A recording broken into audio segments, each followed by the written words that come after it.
Bonjour à toutes et à tous. Merci beaucoup d'être là. Merci à Sylvie de nous avoir invités. Je vais vous parler de jumeaux numériques. Donc, j'ai réalisé d'ailleurs que je n'ai pas fait mis de planche qui présente mon entreprise. C'est une erreur. Donc, en deux mots, Dassault Aviation, on fabrique des avions. On est une entreprise hybride au sens où, pas au sens de l'IT, mais au sens de nos produits. On fabrique des avions d'affaires, des avions civils, donc la gamme Falcon, et des avions militaires, donc la partie Rafale. On a environ 2500 avions en service, 12 000 employés, 7 milliards de chiffre d'affaires. Voilà. Enfin, ça, c'est des informations que vous pourriez trouver facilement, mais il faut savoir que dans notre entreprise, on est extrêmement fiers de nos produits. Et nos produits, en fait, ont été assez rapidement modélisés sous forme de produits numériques.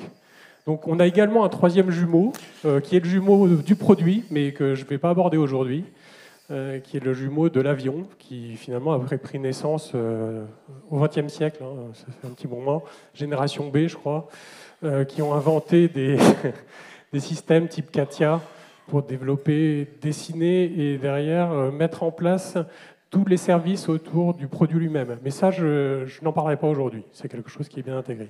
Par contre, je vais vous parler de deux jumeaux. Le jumeau numérique des moyens de production de ce produit et le jumeau numérique de l'entreprise, qui est un petit peu plus... Bon, j'en parlerai un peu plus tard. Voilà. Donc, comme il n'y aura pas d'avion, ce sera un petit peu moins excitant que si vous regardiez Top Gun, c'est sûr. On est dans une salle de cinéma. Si vous ne l'avez pas vu, d'ailleurs, c'est très bien. Il faut aller le voir. D'un point de vue aéro, c'est assez réaliste, hein, bizarrement. C'est très spectaculaire, mais réaliste. Voilà, donc moins amusant, les usines. Alors, les usines de production. On a 9 sites en France, un site tertiaire, un site d'essai et 7 sites de production. Un site de production, notamment en région parisienne, qui est à Argenteuil, hein, qui fait de l'aménagement de fuselage. L'aménagement de fuselage, c'est j'installe globalement de la tuyauterie, la pieuvre électrique, dans des fuselages qui ont été créés, assemblés dans d'autres usines et qui arrivent dans l'usine. Je dis ça parce que cette usine va fermer, mais va être remplacée par une nouvelle usine qui sort de terre, qui est en train de sortir de terre au moment où on se parle, qui est l'usine de Cergy. Cergy, Pontoise, donc pas très loin, dans le nord-ouest de Paris. On s'est implanté là pour faire une usine nouvelle, une usine 4.0. Et pour préparer cette usine 4.0, eh bien, on a fait un jumeau numérique de ce que devra être cette usine. Donc il y a un certain nombre de choses qui ont été inventées, qui ont été pensées derrière un ordinateur et qu'on essaye de mettre en musique maintenant. Donc aussi bien les bâtiments, donc le brick on walls, etc., mais également tout ce qui est à l'intérieur, donc les aménagements des chaînes de production, la façon dont elles vont bouger, la façon dont on va pouvoir transporter ces fuselages qui viennent d'autres sites de production et qu'il va falloir promener dans l'usine pour pouvoir les aménager. Des endroits où il va falloir produire des tuyaux, des endroits où il va falloir assembler les pieuvres et tout monter. Donc tout ça, c'est finalement un aménagement industriel que nous avons modélisé et qu'il va falloir derrière mettre en musique. Donc le jumeau numérique nous a aidé à ça. Globalement, alors la première partie de cette présentation sur la partie jumeau numérique de 4.0, ça va être la théorie. Qu'est-ce qu'on veut faire globalement sur le jumeau numérique des moyens de production de l'usine 4.0. Et ça, on va l'appliquer ensuite à l'ensemble de nos sites de production. Aujourd'hui, c'est Cergy qui en bénéficie en premier, mais les autres sites vont en bénéficier également pour les nouveaux aménagements qu'ils vont recevoir. Globalement, ce qu'on cherche à faire, c'est quatre mots-clés, c'est anticiper, maintenir, optimiser et surveiller. Alors surveiller, c'est évidemment une fois que l'usine est en marche. Anticiper, c'est au moment où on conçoit qu'est-ce qui va se passer, est-ce que je conçois correctement, est-ce que j'ai les bons devis, est-ce que j'ai rien oublié, est-ce que tout va passer.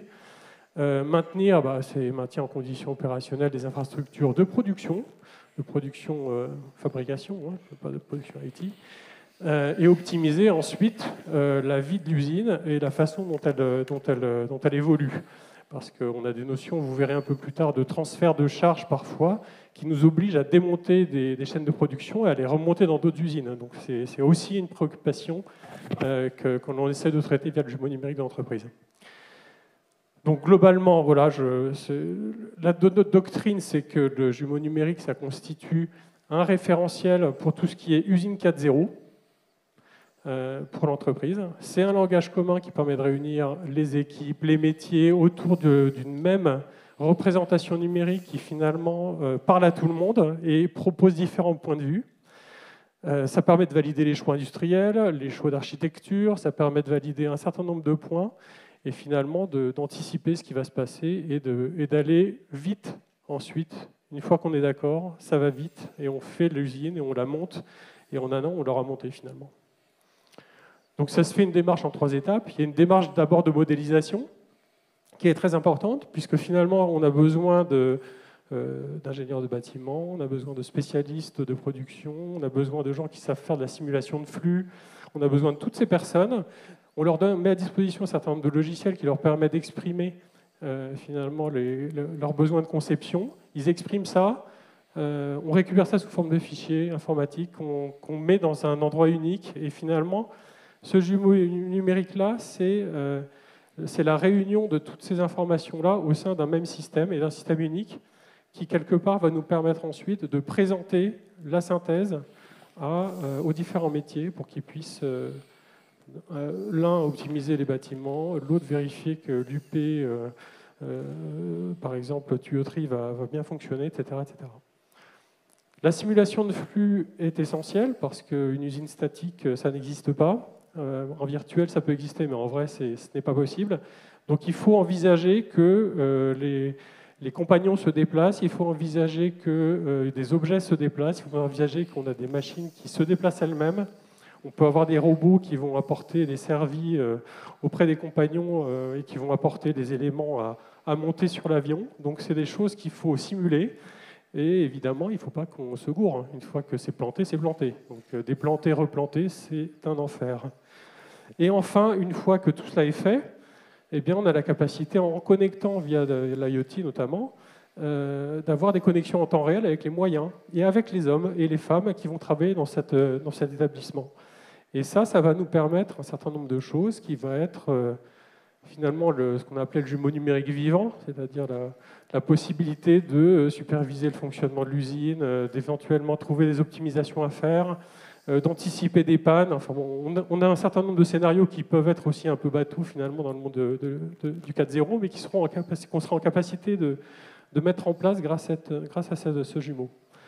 Bon, je suis un peu informaticien quand même, donc à un moment donné, il faut quand même que je fasse un schéma avec 2-3 logos de nos partenaires. Donc là, finalement, je redis les 3 étapes sous une forme informatique, diagramme de conception, etc. Vous voyez le jumeau numérique au centre, avec la notion de data lake. On a monté un data lake depuis 2016 à Dassault Aviation et on l'utilise notamment pour ça, mais aussi pour d'autres choses. Vous verrez un petit peu plus tard dans la partie jumeau numérique de l'entreprise, on l'utilise également. Les outils qu'on utilise, donc c'est du 3D expérience sur la partie conception en CATIA V5 d'Assaut Systèmes. C'est les scans des 3D des bâtiments existants lorsqu'il y a des choses à refaire ou des bâtiments, des rénovations à envisager ou des extensions de bâtiments à faire, comme on a fait à Biarritz, notamment sur la partie voilure et à Martignas.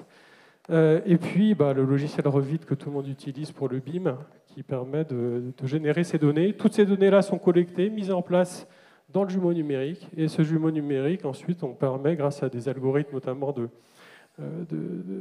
recherche de valeurs, d'optimisation de flux, on propose un certain nombre de vues de ce que ça va donner, aux différents métiers. Et puis en étape 3, lorsque l'usine sera en service, grâce à l'IoT, on récupère les données. Enfin, je me paraphrase par rapport à la présentation, à la planche précédente. Les réalisations appliquées à Cergy aujourd'hui. Donc l'usine numérique de Cergy, ça va ressembler à ce qui est à droite, qui est un dessin, finalement, c'est le jumeau numérique, c'est une des vues de cette nouvelle usine. Je passe sur cette planche. Voilà. Alors là, c'est les différents cas d'usage ensuite qu'on va voir sur ça. Je vais en détailler 2.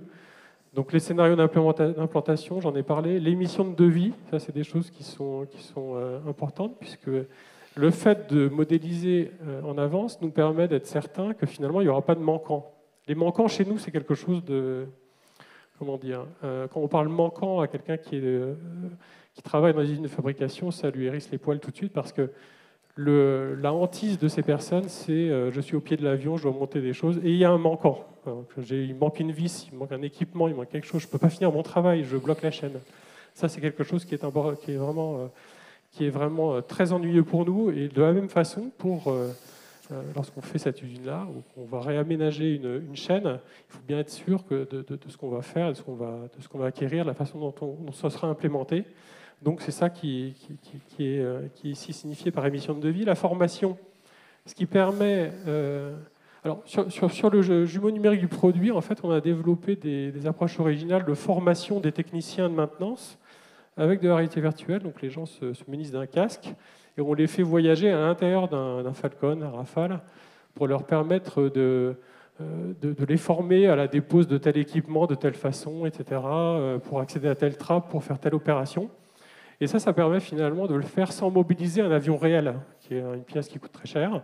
Là, c'est la même chose, c'est-à-dire qu'on va pouvoir former les compagnons qui vont venir travailler dans nos usines grâce à ces... Alors là, vous voyez un IRC, mais pareil, en réalité virtuelle, il y a un certain nombre de moyens qui sont à notre disposition et qu'on peut accéder grâce aux jumeaux numériques, et ils nous permettent de former les compagnons sans être obligés d'aller sur la chaîne, d'interrompre les gens qui sont en train de travailler pour leur expliquer, voilà, il faut faire comme ci, il faut faire comme ça. Donc c'est vraiment de la formation a priori, et qui permet finalement aux équipes de compagnons de pouvoir être formés et de pouvoir finalement s'habituer à leur nouvelle façon de travailler directement en virtuel, et ensuite, avant d'aller passer directement sur le réel.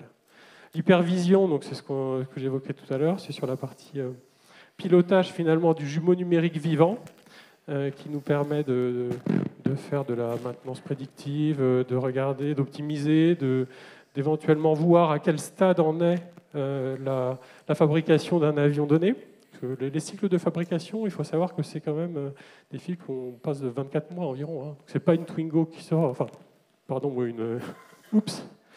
une 3008 évidemment, qui sort des chaînes toutes les X minutes. C'est un avion qui sort tous les 2 ans. Donc c'est un cycle de fabrication qui est très long, et nos équipes de production parfois se paument un peu sur où est-ce qu'on en est exactement, remontée d'informations, c'est pas si simple.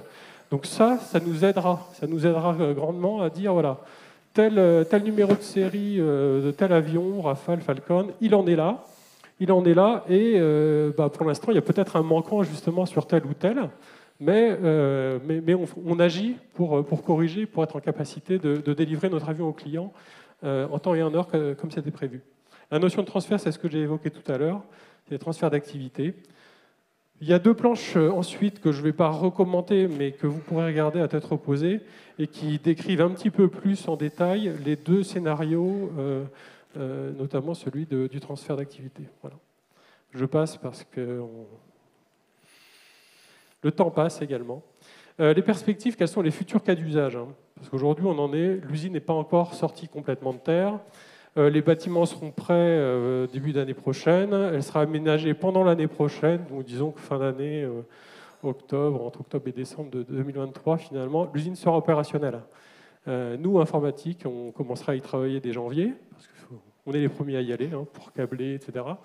Mais le transfert effectif des activités sera fin 2023 environ. Donc, qu'est-ce qui va se passer à ce moment-là?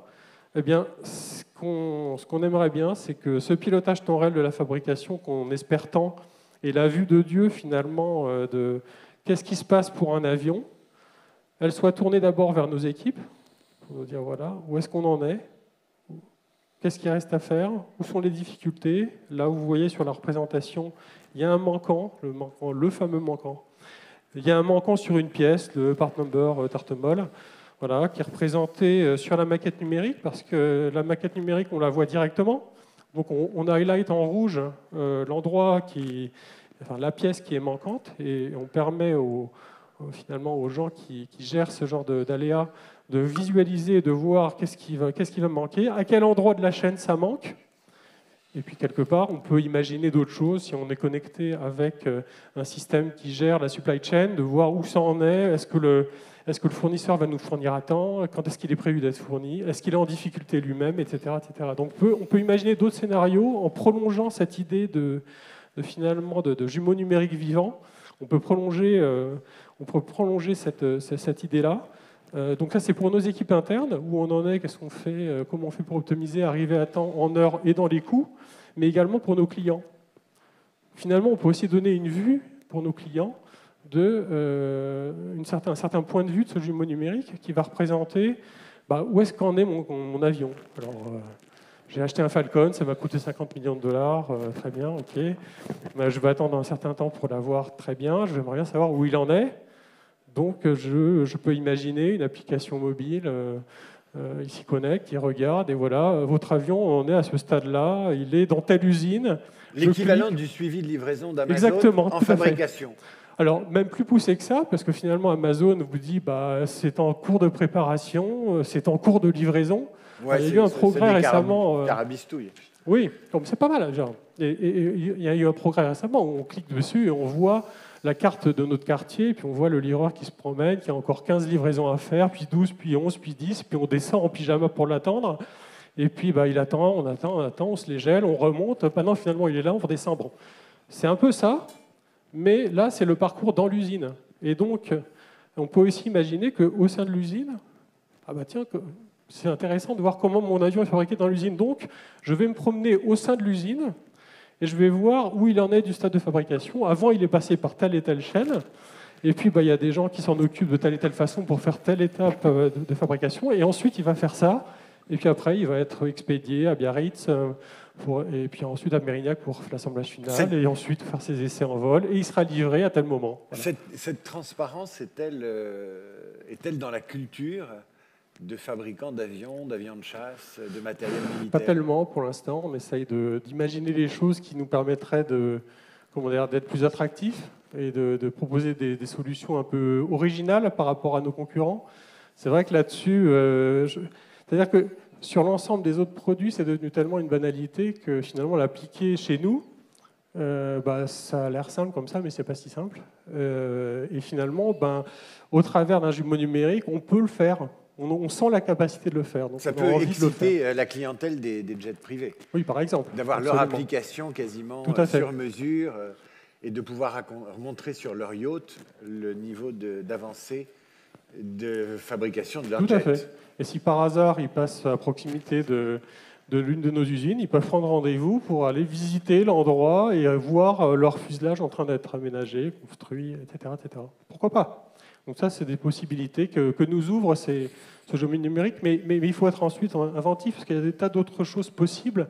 À partir du moment où on a les bonnes données qui ont été bien modélisées au départ, et qui sont des données de qualité, et qui sont des données réelles, correctement renseignées et remplies, et bien derrière, ça ouvre des possibilités infinies, ou presque.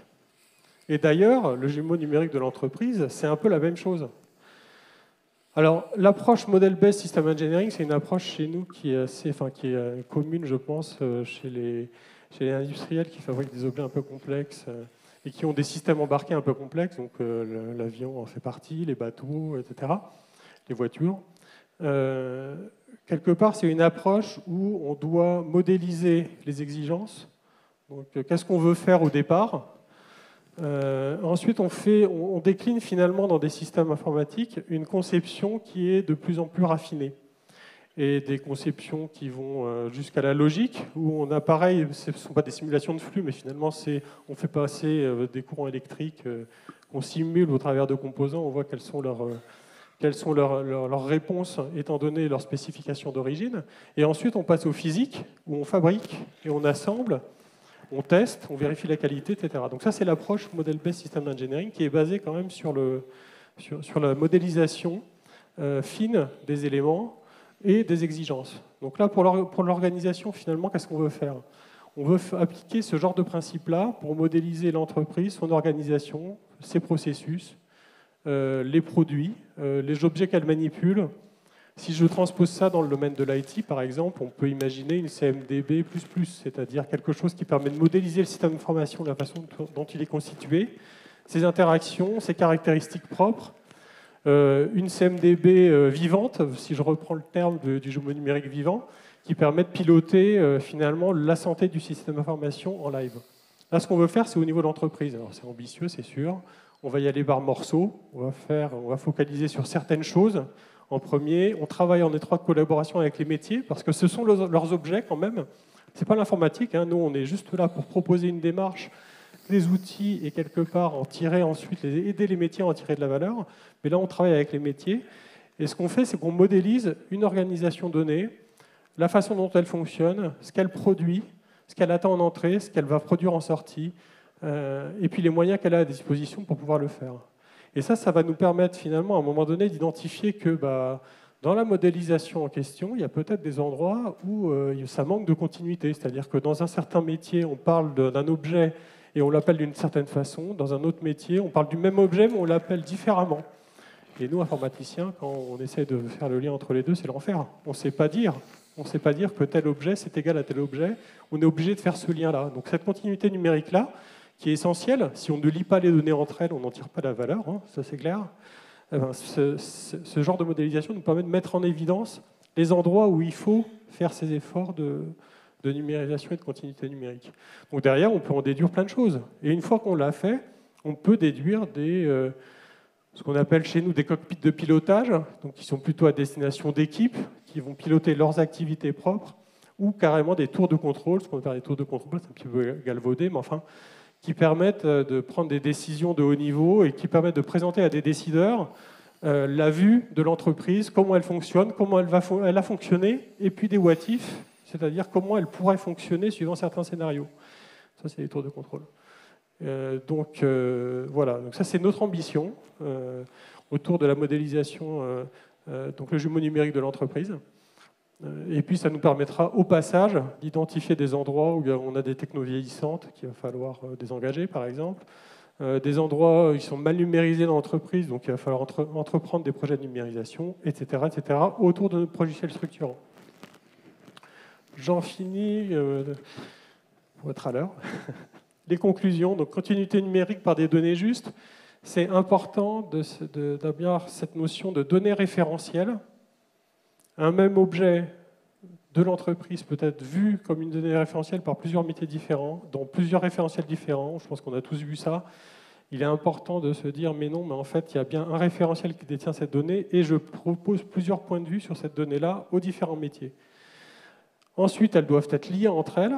Une donnée toute seule, ça ne sert à rien. C'est une donnée qui est en relation avec le reste, parce que l'entreprise est en relation avec le reste. On fait une production de produits complexes qui sont tous liés entre eux. Et il y a des interdépendances qu'il faut modéliser. Si on ne les modélise pas, on perd de la valeur, on perd des informations structurantes, à la fois pour prendre des décisions, que ce soit tactiques ou stratégiques. Au travers de cockpits de pilotage, des tours de contrôle, c'est tout ce qu'on veut faire. Et surtout des nouveaux services qu'on pourrait proposer à nos clients, en imaginant, au-delà du Colissimo plus, essayer peut-être de proposer d'autres services plus innovants à nos clients. Voilà. J'en ai fini, je vous ai quand même mis une image d'avion. Alors, ce n'est pas un F-15, ce n'est pas un F-18, c'est un magnifique Rafale Marine. Je l'ai prise moi-même, cette photo d'ailleurs. Donc voilà, c'est un avion magnifique. Donc, pour Guillaume... Merci à vous. J'allais vous demander, pas un Falcon d'applaudissements, mais un Rafale d'applaudissements. Oh, bien joué. Merci Guillaume. Est-ce que c'est applicable dans d'autres industries? Est-ce que c'est une méthode que d'autres industriels peuvent s'approprier dans l'automobile, dans d'autres secteurs d'activité? À mon avis, complètement. C'est quelque chose qui est très adapté, qui est assez générique finalement. C'est avant tout une démarche, une façon de faire, bon, les outils qui vont avec évidemment, qui le permettent, et puis une implication de tous, à la fois l'informatique et les métiers. Il faut que les deux travaillent ensemble, main dans la main, sinon ça ne peut pas marcher. Est-ce que c'est le préalable au fait qu'on puisse dématérialiser l'usine et que les gens, on parlait de télétravail, c'est l'ouvrier chez lui avec une usine ou sans ouvrier? Ça peut préfigurer ça ou pas? Alors nous, on n'est pas trop là-dedans. On aime bien quand les compagnons sont sur les chaînes à fabriquer, ils ne sont pas chez eux à regarder ce qu'ils pourraient fabriquer. Là-dessus, je rejoins un peu Elon, malheureusement, sur la partie industrielle.